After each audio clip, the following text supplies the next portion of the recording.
Halo guys, kami dari kelompok 3. Kami akan memperkenalkan diri. Yang pertama saya Ahmed Haikal dari TT 4908. Halo, saya Kesya Fajriani dari TT 4908. Halo, saya Genta Purnama Putra dari TT 4908. Halo, saya Muhammad Fatur, saya dari TT 4908. Halo, saya Dion Masaputra dari TT 4908. Halo semuanya. Jadi di sini saya akan menjelaskan latar belakang dari pengelolaan limbah dapur di kantin mahasiswa Telkom University. Nah, sebetulnya sampah-sampah di kantin ini dapat dijadikan sebagai pupuk kompos dan biogas. Karena di Telkom University ini sampah-sampah sudah dipilah secara baik, yang dimana adalah sampah organik dan sampah anorganik.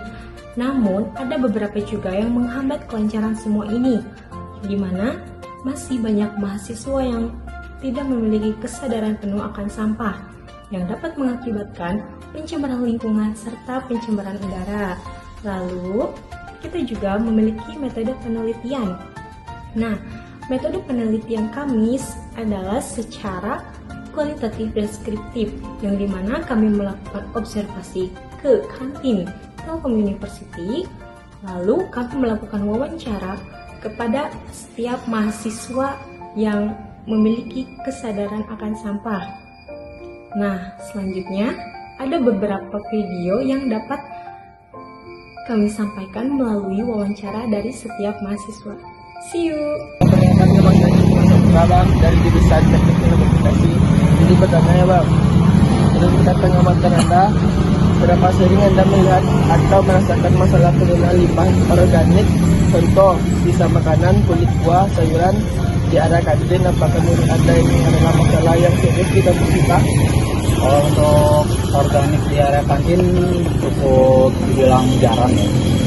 Tapi sering beberapa kali juga melihat kalau misalnya masih ada sampah-sampah organik di tempat sampahnya yang tidak pada tempatnya atau kayak gitu. Dan ini cukup penting karena sampah organik ini kalau misalnya kelamaan akan jadi busuk dan bau ya, itu sangat mengganggu ketertiban lingkungan di sekitar kampus. Saya Genta Purnama Putra dari jurusan S1 Teknik Telekomunikasi. Wawancara selanjutnya, Bang. Pertanyaannya itu adalah, ketika membuang sampah di kantin, apakah Anda secara aktif memisahkan antara sisa makanan organik dengan sampah makanan non-organik? Menurut Anda, apa yang lebih bertanggung jawab dalam mengatasi limbah organik? Penjual kantin, pihak, kampus, atau mahasiswa sebagai konsumen? Mungkin kalau dari aku sendiri lebih ke konsumennya ya. Karena secara dari cara juga sudah diletakkan gitu kayak tong sampah yang ini buat apa gitu. Nah, sedangkan kalau dari penjual sendiri kan belum tentu mereka urus di bagian itu ya. Karena mereka cuma bagian menjual kan, mungkin mereka punya cara pengolahan pembuangan sampah sendiri. Nah, tapi dari mahasiswa sendiri perlu kesadaran sih buat memisahin, karena di sini juga udah dipisahin kan sampah buat yang organik atau non organik. Jadi kembali ke kesadaran mahasiswanya sih. Oke, halo guys, di sini saya mau wawancarai di sebelah saya. Boleh kamu perkenalkan nama, jurusan sama angkatan kamu?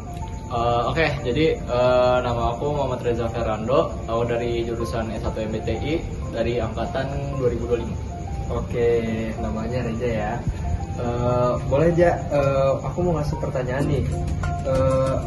Bagaimana kamu mengetahui bahwa limbah organik bisa diolah menjadi kompos atau hal bermanfaat lainnya? Menurut pengetahuan Anda, apakah saat ini penjual kantin sudah mengolah limbah dapur dengan cara yang seperti itu? Tentunya aku tahu ya, kalau limbah organik itu bisa diubahkan jadi kompos ataupun biogas gitu. Tapi menurut aku implementasinya di kantin-kantin di daerah sini, setahu aku kayaknya belum. Soalnya yang aku lihat itu sampah organik sama sampah yang lainnya itu masih digabung dan dibuang di TPS gitu.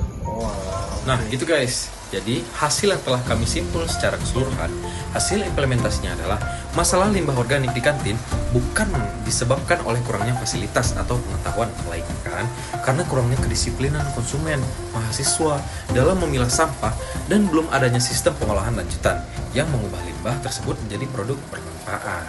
Nah, ada beberapa testimoni dari setiap mahasiswa, yaitu ada 3 poin. Yang pertama, masalah sistem.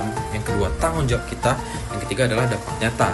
Nah, simpel aja dari yang masalah sistem adalah realitanya. Sisa makanan yang masih dicampur dengan sampah lain dan langsung dibuang ke TPS, potensi pengolahan yang ada jadi terbuang sia-sia.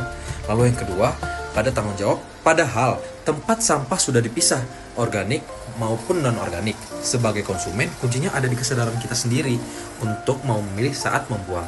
Lalu yang terakhir, dampak nyata. Kalau kita cuek, sampah yang membusuk akan menimbulkan bau yang menyengat dan mengganggu kenyamanan kita semua saat makan di kantin. Mungkin sekian aja dari hasil yang kami survei secara keseluruhan.